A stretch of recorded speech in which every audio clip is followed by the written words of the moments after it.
Breaking news! Something big is happening behind the scenes in Baltimore, and it could change everything for the Ravens before training camp even starts. We're talking about a decision that could define the future of this defense and possibly shake up how the entire NFL handles second-round rookies. There's tension, there's money on the line, and there's one name at the center of it all, a player who hasn't even stepped on the field yet, but already has the power to make the Ravens front office sweat. Could we be looking at the most surprising rookie contract in Ravens history? Or are we about to see a standoff that pushes one of the team's most hyped draft picks dangerously close to missing training camp? But before we move on, make sure you hit that like button if you're a true Ravens fan. It's always amazing to see fans of all ages supporting this team. And if you feel like it, comment, "Go Ravens," because we need to hear from the flock on this one. It's going to get people talking. Now, let's dive into exactly why Mike Green's situation has become one of the most talked about storylines in the NFL right now. So, here's the deal. Late last night, Adam Schefter reported that Alfred Collins, the 49ers second-round pick, finally signed his rookie deal, a 4-year, $10.3 million contract with $9 million guaranteed. Why should Ravens fans care about a 49ers defensive tackle? Because this single signing could break the gridlock that has stalled nearly every second-round rookie from putting pen to paper this offseason. And you know who that directly impacts? Mike Green, the Ravens' own second-round pick,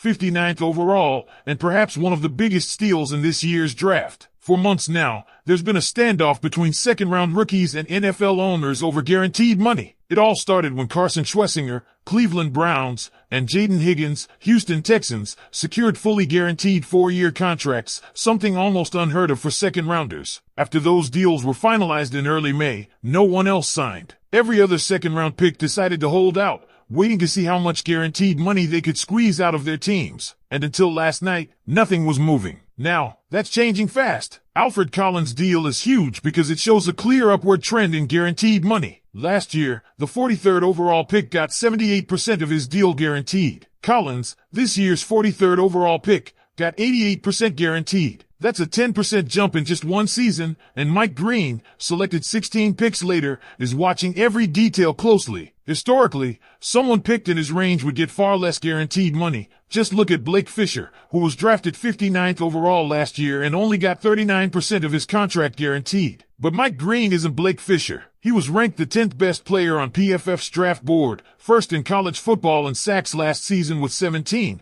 and posted a ridiculous 92.4 PFF grade in 2024. He's got the production, he's got the talent, and he's got leverage. Green can make a strong case for at least 60 to 65% guaranteed money, maybe even pushing higher if the Ravens want to lock in what could be one of the most dominant young pass rushers in the league. But here's where things get complicated. There are off-field concerns surrounding Green, including past sexual assault allegations, and that could make the Ravens hesitant to fully guarantee a massive portion of his contract. The front office has to weigh the risk of guaranteeing big money against the upside of a player who, based on college production, might already be the best pass rusher on the roster not named Odafoa. Training camp starts July 23rd, and the clock is ticking. The longer this drags out, the bigger the risk Green misses critical reps in his first NFL training camp. And for a guy jumping from Marshall to the NFL, those reps are absolutely crucial. The Ravens front office is facing one of its most delicate rookie negotiations in recent years, and time is running out. Mike Green isn't just another second-round pick. He's a potential game-changer,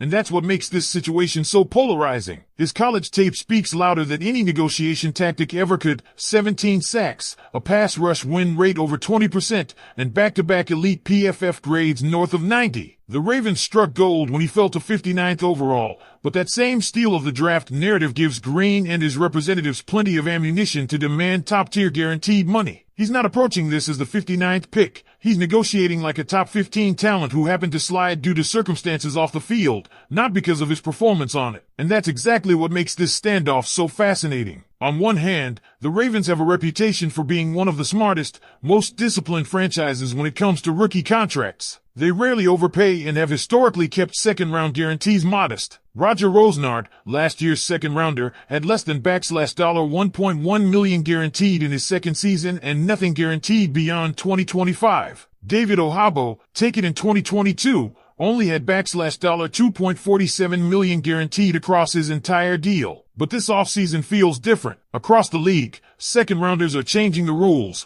and Baltimore may not be able to ignore it much longer. Collins' 88% guaranteed deal sets a new standard, and players are now using those contracts as leverage. If Baltimore sticks to the old 2 years guaranteed model, Green could push back harder than anyone expects. Of course, there's the elephant in the room, those past allegations against Green. While nothing has materialized legally, NFL front offices are notoriously cautious with guaranteed money when character concerns are involved. The Ravens have to decide, do they trust that Green can stay focused, stay clean, and become the dominant edge rusher he projects to be? Or do they play it safe financially and risk alienating a player who could be a cornerstone of their defense for years to come? The risk isn't just financial, it's also developmental. If Green's deal isn't finalized before July 23rd, he could miss critical training camp practices. And for a player coming from Marshall, not Alabama, not Georgia, not even Texas, that's a huge concern. Adjusting to NFL speed is hard enough for players from powerhouse programs. For someone jumping from Conference USA to the pros, every lost rep matters. Just look at what happened with other rookies who held out in recent years. The development curve flattens quickly when you're not getting those first-team reps early. Baltimore can't afford to let that happen,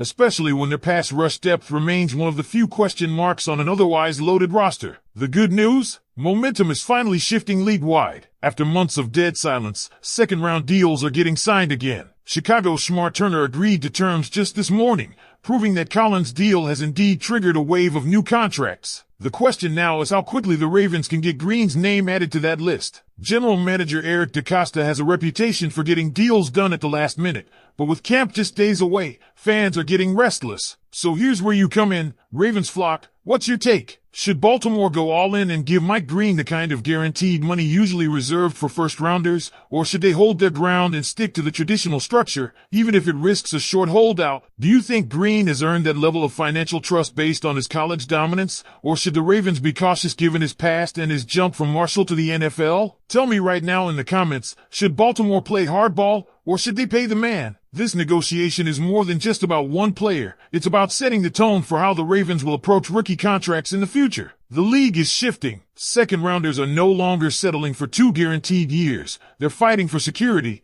and the market is proving they can win. That's the real power behind what Collins and others have done this offseason. They've shown that patience pays off, and Mike Green's camp knows it. Every day that passes, every new second-round signing that comes with higher guaranteed percentages, strengthens his argument. And make no mistake, Green's representatives are watching every number, every percentage point, every clause negotiated across the league right now. The Ravens have always prided themselves on smart cap management, but they're also known for rewarding elite talent. That's where this situation gets tricky. Mike Green is not a typical second-rounder. The Ravens didn't draft him as a depth piece. They drafted him to be an impact player right away. His college dominance wasn't a fluke. His stats jump off the page for a reason. Leading all of college football in sacks and ranking second in tackles for loss is no small feat. Add to that his 20.2% pass rush win rate, numbers that rival some NFL veterans. And it's easy to understand why his camp feels he deserves a deal closer to what Collins or even the early second-rounders received. But let's not pretend there aren't risks. Those allegations, even if they never amount to anything, are a shadow that will linger until Green proves himself not just on the field but off of it. That's why Baltimore might hesitate to hand out a near fully guaranteed deal. The Ravens' culture is built on accountability and discipline. Guaranteeing a huge portion of his contract means committing to him no matter what, and for a player who has